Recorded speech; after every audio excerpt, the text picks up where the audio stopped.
ওকে, আমরা বিভাজ্যতা নিয়ম শিখবো 0 থেকে 10 পর্যন্ত। এতে প্রাইমারি সেকশন আছে, অ্যাডভান্স প্রাইমারি সেকশন আছে, জুনিয়র সেকশনও আছে। তো বিভাজ্যতা নিয়মগুলো দেখেন বা দেখো তোমরা।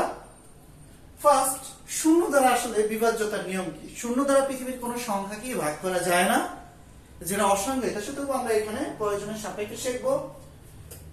আমরা একটা কালার নিয়ে নিই। বিভাজ্যতার নিয়ম 0 থেকে 10 পর্যন্ত। 0 থেকে 0 এর বিভাজ্যতার নিয়ম কি? 0 দ্বারা পৃথিবীর যে কোনো অঙ্ক বা সংখ্যাকে বিভাজ্য করলে তার মান অসংজ্ঞায়িত হবে। কি হবে? অসংজ্ঞায়িত হবে, অর্থাৎ ভাগ করা যাবে না। অর্থাৎ যা সম্ভব না। অপরদিকে 0 কে আমরা তাহলে এতটুকু নিয়ে নিই। অর্থাৎ যেমন 5 কে যদি আমি 0 দ্বারা ভাগ করি, এটা ভাগ করা যাবে না। অর্থাৎ এইখানে আমরা অ্যানসার দিছি, যদি 5 কে 0 দ্বারা ভাগ করি ভাগফল হয় অসংজ্ঞায়িত। আবার এখানে বলছে অপরদিকে 0 কে কোন অঙ্ক বা সংখ্যা দিয়ে ভাগ করলে ভাগফল কি হবে? 0 হবে। 0 কে যদি যেমন 0 কে কোন অঙ্ক বা সংখ্যা দিয়ে ভাগ করলে ভাগফল কি হবে? 0 হবে। এই হচ্ছে 0 রিলেটেড। তার মানে এখান থেকে সিম্পল একটা জিনিস শিখলাম, সেটা হচ্ছে 0 দ্বারা কোনো কাউকে ভাগ করা যাবে না, কিন্তু 0 কে যদি আমরা কোনো অঙ্ক সংখ্যা দ্বারা ভাগ করি ভাগফল কি হবে? 0 হবে। এরপরে আমরা একের নিয়ম শিখব। একের বিভাজ্যতার নিয়ম, যে কোনো অঙ্ক বা সংখ্যাকে 1 দ্বারা ভাগ করলে ভাগফল ওই অঙ্ক হবে। যেমন 31 কে যদি আমি 1 দ্বারা ভাগ করি রেজাল্ট কি হবে? 31। 16 কে যদি আমি 1 দ্বারা ভাগ করি রেজাল্ট কি হবে? 16। আমি যাকে 1 দ্বারা ভাগ করব রেজাল্ট হবে ওই সংখ্যাটাই রেজাল্ট হবে। এরপরে 2 এর বিভাজ্যতার নিয়ম। 2 এর বিভাজ্যতার নিয়ম কি? 2 এর বিভাজ্যতার নিয়ম হচ্ছে যদি কোনো সংখ্যার শেষে জোড় সংখ্যা থাকে, তাহলে সেই সংখ্যা 2 দ্বারা বিভাজ্য হবে। তাহলে সেই সংখ্যা কি হবে? 2 দ্বারা বিভাজ্য হবে। এরপরে যেমন এখন জোড় বুঝবো কিভাবে? কোনো সংখ্যা শেষে 2, 4, 6, 8, 0 এগুলো যদি থাকে, তাহলে সেই সংখ্যাটি কত দ্বারা বিভাজ্য হবে? সেই সংখ্যাটা হচ্ছে 2 দ্বারা বিভাজ্য হবে।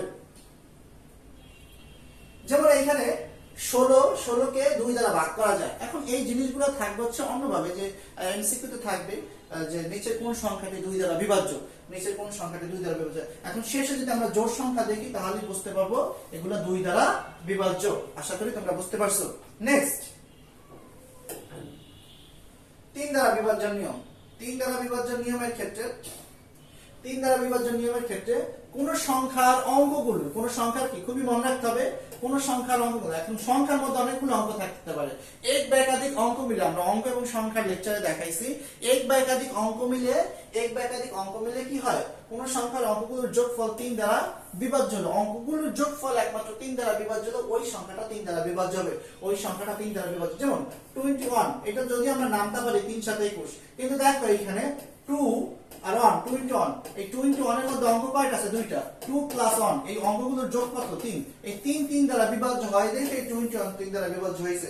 তার মানে আমরা যদি এইটা চেক করি, এখানে কি আছে? 2 3 5 6 7 1, এই সংখ্যাটা আসলে 3 দ্বারা বিভাজ্য হয় কিনা আমরা দেখব। যোগ করে 2 এবং 3 অঙ্কগুলো যোগ করব, 2 এবং 3 যোগ করলে 5 হয়, 5 প্লাস 5 10 হয়, 10 প্লাস 6 16 হয়, 16 প্লাস হচ্ছে 7। আমরা যদি কমফোর্ট জোনে করি, কমফোর্ট জোনে আমি যোগ শিখাই দিচ্ছি তোমাদের। কমফোর্ট জোন হচ্ছে যখন এই সংখ্যাটাকে কমফোর্ট জোন হচ্ছে, এটা মনে মনে লিখবা, যদি না লিখতে পারো তাহলে এইখান থেকে করা যায়। তবু আমি একটু লিখে দেখাচ্ছি। 5 6 7 1, ধারাবাহিক ভাবে করা দরকার নাই। 7 আর 3 কত? 10, 7 আর 3 কত? 10। এরপরে 5 6 কত? 11, 10 আর 11 21, 21 আর 1 22, 22 আর 2 কত? 24। কমফোর্ট জোন এটা এক সিকোয়েন্স মেইনটেইন করে করতে হবে, এরকম কিছুই না। Comfort zone. এখন 24 কি 3 দ্বারা বিভাজ্য? যদি নামটা মানে ওই 24 3 আর 24 আমি জানি, যে তাও সমস্যা। তারপর আবার এই দুইটাকে যোগ করলে কত হবে? তখন আর 6 হবে যোগ করলে।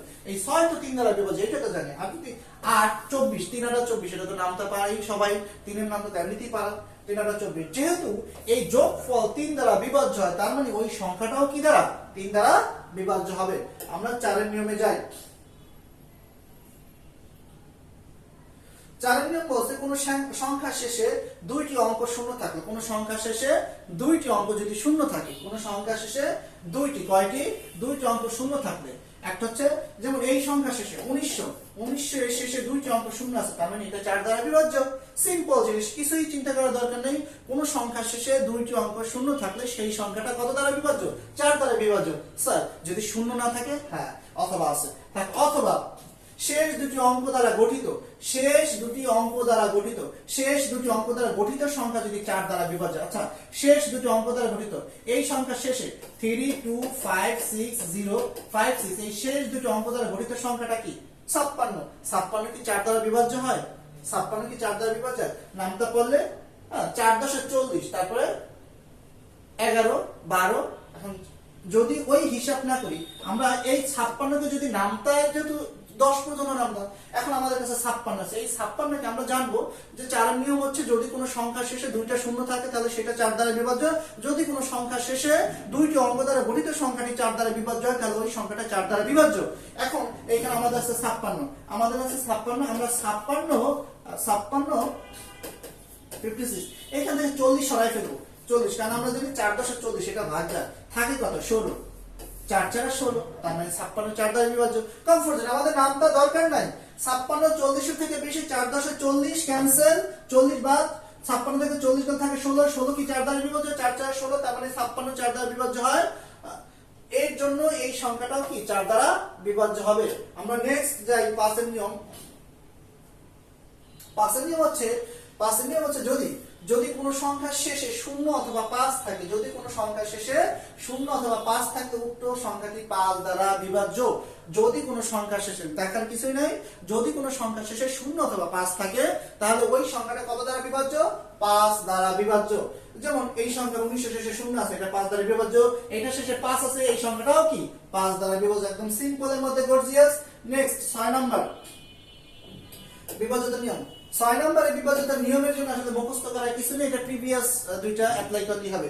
6 নম্বর দেখতে হবে যে সংখ্যাটা আছে সেটা 2 এবং 3 দ্বারা বিভাজ্য হয় কিনা। আমরা 2 এর নিয়ম শিখছি, যদি কোনো সংখ্যা শেষে জোড় অঙ্ক থাকে তাহলে সেই সংখ্যাটা 2 দ্বারা বিভাজ্য হয়। যেমন আমরা এখানে দেখবো এই সংখ্যা শেষে জোড় অঙ্ক আছে, এটা 2 দ্বারা বিভাজ্য হয়। এই সংখ্যা শেষে জোড় অঙ্ক আছে, 2 দ্বারা বিভাজ্য হয়। এখন দেখবো 3 এর নিয়ম অ্যাপ্লাই হয় কিনা। 3 এর নিয়ম হচ্ছে যদি কোনো সংখ্যার অঙ্কগুলোর যোগফল 3 দ্বারা বিভাজ্য হয় তাহলে ওই সংখ্যাটি কি 3 দ্বারা বিভাজ্য হবে।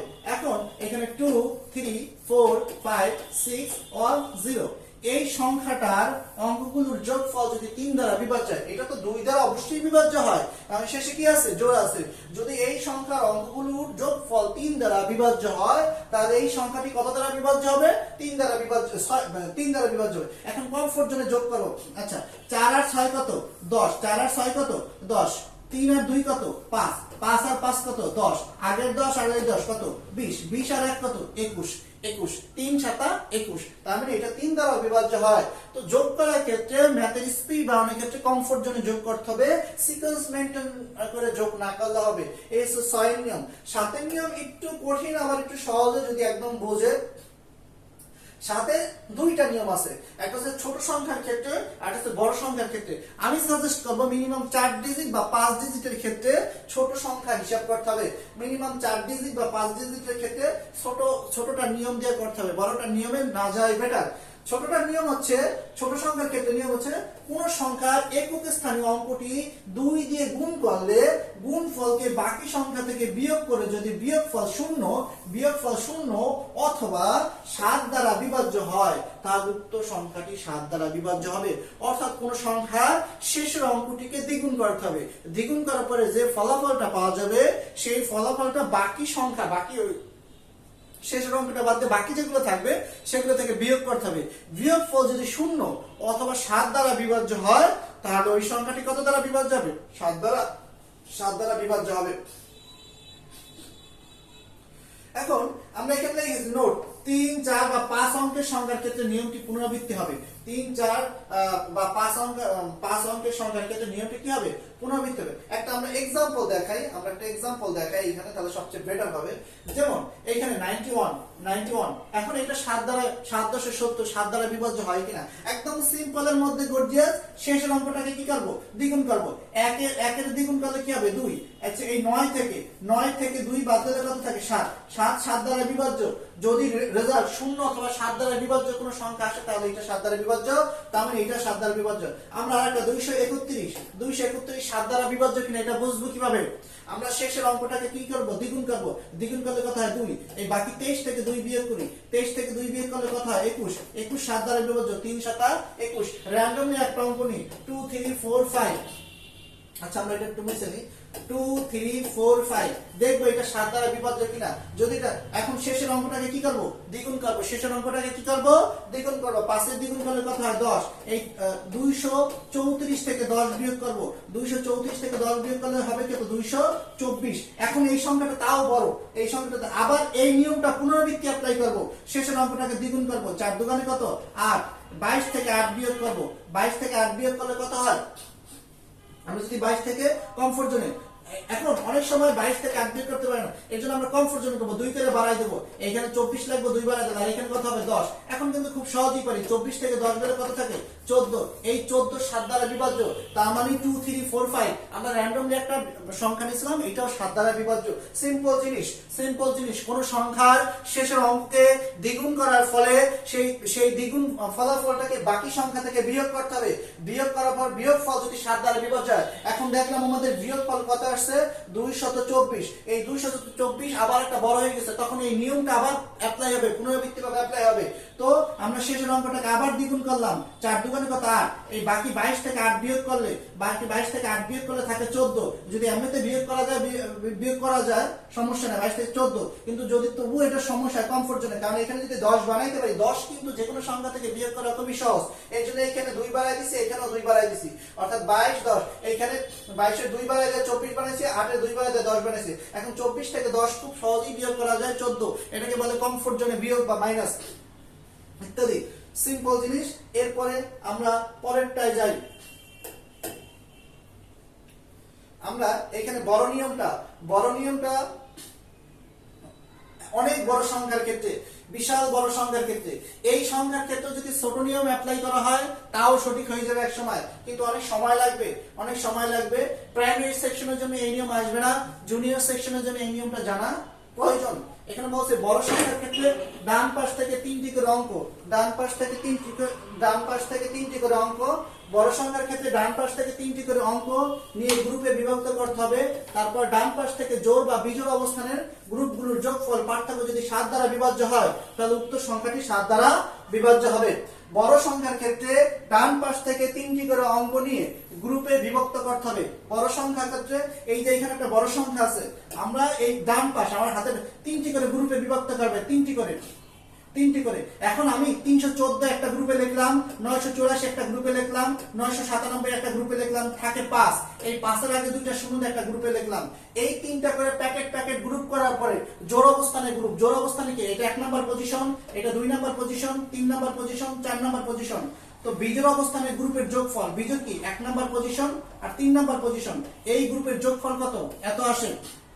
এবং জোড় অবস্থানে গ্রুপের যোগফল এত আসে। এই দুইটার পার্থক্য কত? এই দুইটার যোগফলের পার্থক্য বের করব। পার্থক্য বের করে যে রেজাল্ট আসছে এইটাকে একের নিয়ম যদি অ্যাপ্লাই করি, অর্থাৎ 1 নম্বরের নিয়ম 322 আসছে, এই সংখ্যাটাকে দ্বিগুণ করব। দ্বিগুণ করলে কত হয়? 4। 32 থেকে 4 গেলে 32 থেকে অর্থাৎ 322, এটা দ্বিগুণ করলে 4 হয়। 32 থেকে 4 গেলে থাকে কত? 28। কত থাকে? 28। 4 7 28। যেহেতু এটাকে 7 দ্বারা বিভাজ্য হয়, তার মানে এই সংখ্যাটাও 7 দ্বারা বিভাজ্য হবে। আমি আবার বলতেছি, এই বড় সংখ্যাকে ডান পাশ থেকে নিয়ে 3টা প্যাকেট করতে হবে।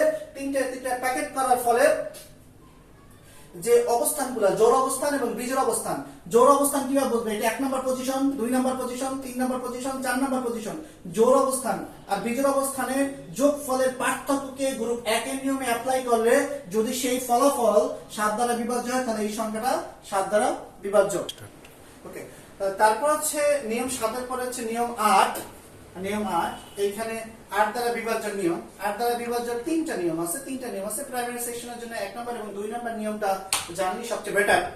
যে এখানে 8 দ্বারা বিভাজ্য নিয়ম, 1 হচ্ছে কোন সংখ্যার শেষে যদি 3টি শূন্য থাকে, তাহলে ওই সংখ্যাটা 8 দ্বারা বিভাজ্য হবে। কোন সংখ্যার শেষে যদি 3টি শূন্য থাকে তাহলে ওই সংখ্যাটা 8 দ্বারা বিভাজ্য হবে। এবং এখানে 1000 2000 এই যে শেষে কয়টা শূন্য আছে, তিনটা শূন্য আছে, শেষে তিনটা শূন্য আছে, তার মানে এই সংখ্যাটা কত দ্বারা বিভাজ্য হবে, 8 দ্বারা বিভাজ্য হবে। নিয়ম 2, কোন সংখ্যার শতক স্থানে, আমি আবার বলতেছি, কোন সংখ্যার শেষে তিনটি শূন্য থাকলে ওই সংখ্যাটি কত দ্বারা বিভাজ্য হবে, 8 দ্বারা বিভাজ্য। ওই সংখ্যাটি কত দ্বারা বিভাজ্য হবে, 8 দ্বারা বিভাজ্য হবে। কোন সংখ্যার শতক স্থানীয় অঙ্ক, তারপর হচ্ছে 2 নম্বর নিয়ম হচ্ছে কোন সংখ্যার শতক স্থানীয় অঙ্ক, কোন সংখ্যার শতক স্থানীয় অঙ্ক জোড় হলে, শতক স্থানীয় অঙ্ক জোড় হলে এবং একক ও দশক স্থানীয় অঙ্ক দিয়ে গঠিত সংখ্যাটি যদি 8 দ্বারা বিভাজ্য হয় তাহলে ওই সংখ্যাটা 8 দ্বারা বিভাজ্য হবে। সিম্পল জিনিস, কোন সংখ্যার শতক স্থানীয় অঙ্ক জোড় হলে, শতক, একক, দশক, শতক, শতক স্থানীয় অঙ্ক জোড় হলে তারপরে ওই যে একক দশক স্থানীয় অঙ্ক দ্বারা গঠিত সংখ্যাটা যদি 8 দ্বারা বিভাজ্য হয় তাহলে ওই সংখ্যাটা 8 দ্বারা বিভাজ্য হবে। আমরা দেখি 632, একক, দশক, শতক, এটা যোগ, এটা যোগ, তার মানে এখন একক দশক স্থানে অঙ্ক দ্বারা গঠিত সংখ্যাটি কি, 32, 32 কে 8 দ্বারা বিভাজ্য হয়, 4 8 32, তার মানে 632 8 দ্বারা বিভাজ্য হবে। আমরা যদি দেখি যে 3442, 3442, আচ্ছা এখানে একক দশক শতককে, একক দশক শতক, শতকের স্থানে অঙ্কটা যোগ, তাহলে বাকি অঙ্ক এই দুইটা অঙ্ক 42 কে 8 দ্বারা বিভাজ্য, 8 দ্বারা বিভাজ্য, যদি 42 8 দ্বারা বিভাজ্য হয় আমরা আদের নামটা করি 3 24, 4 32, 5 40, 6 48, তার মানে এটা বিভাজ্য না, অর্থাৎ 8 দ্বারা বিভাজ্য হইতে হবে। যদি যদি শতক স্থানে অঙ্কটা যদি জোড় হয় তাহলে বাকি যে দুইটা অঙ্ক আছে সেই দুইটা অঙ্ক যদি 8 দ্বারা বিভাজ্য হয়, 8 দ্বারা বিভাজ্য হয়, তাহলে যদি 8 দ্বারা বিভাজ্য হয় তাহলে ওই সংখ্যাটা কি 8 দ্বারা বিভাজ্য হবে। এরপর নিয়ম 3, যদি শতক স্থানে অঙ্ক বিজোড় হয়, কি হয়, বিজোড় হয়। যদি শতক স্থানে, যদি কোনো সংখ্যার শতক স্থানে অঙ্ক বিজোড় হলে একক এবং দশক স্থানীয় অঙ্ক দিয়ে গঠিত সংখ্যাটির সাথে 4 যোগ করতে হবে। কি করতে হবে, 4। এটা একটু কঠিন হতে পারে। ফার্স্ট হচ্ছে কোনো সংখ্যার শেষে 3টা 0 থাকলে সেটা 8 দ্বারা বিভাজ্য। সেকেন্ড হচ্ছে কোনো সংখ্যার শতক স্থানে অঙ্ক যদি জোড় হয়, শতক স্থানে অঙ্ক যদি জোড় হয়, বাকি দুইটা অঙ্ক দ্বারা গঠিত সংখ্যাটা যদি 8 দ্বারা বিভাজ্য হয় তাহলে ওই সংখ্যাটা 8 দ্বারা বিভাজ্য। থার্ড হচ্ছে কোন সংখ্যার শতক স্থানে অঙ্ক যদি বিজোড় হয়, কি হয়, বিজোড় হয়। বিজোড় হইলে একক দশক স্থানীয় অঙ্ক যেটা আছে সেটার সাথে কি গুণ করতে হবে, কি যোগ করতে হবে, 4 যোগ করে দেখতে হবে 8 দ্বারা বিভাজ্য হয় কিনা। আমরা একটা एग्जांपल দেখি।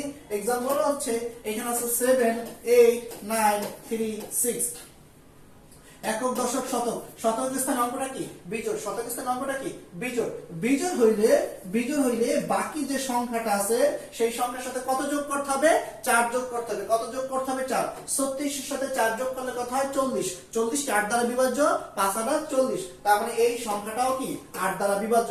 আমরা যদি পরের অপশনটা চেক করি, 5 4 3 2 8, 5 4 3, একক দশক শতক, বিজোড় অবস্থানে অঙ্ক, বিজোড় মানে শতক স্থানে অঙ্ক কি, বিজোড়। বিজোড় হলে পরেরটার সাথে কত যোগ করতে হয়, 4 যোগ করতে হয়। 4 যোগ করলে কি হবে, 28 এর সাথে 4 যোগ করলে কত হবে, 32। 32 কি 4 32, অর্থাৎ ভাগ যায়। এরপরে আমরা 9 এর নিয়ম শিখবো। 9 নিয়ম, 9 এর বিভাজ্যতা নিয়ম। কোন সংখ্যার অঙ্কগুলোর যোগফল 9 দ্বারা বিভাজ্য হলে উক্ত সংখ্যা 9 দ্বারা বিভাজ্য। কোন সংখ্যার অঙ্কগুলোর যোগফল 9 দ্বারা বিভাজ্য হলে উক্ত সংখ্যাটি 9 দ্বারা বিভাজ্য। এটা একদম সেম 3 এর নিয়মের মতো। অর্থাৎ যেমন 81, যদি আমরা নামতে পারি 9 9 81, তবু এখানে অঙ্কগুলোর যোগফল কত, 8 আর 1, এই অঙ্কগুলোর যোগফল কত, 9, তার মানে এটা 9 দ্বারা বিভাজ্য।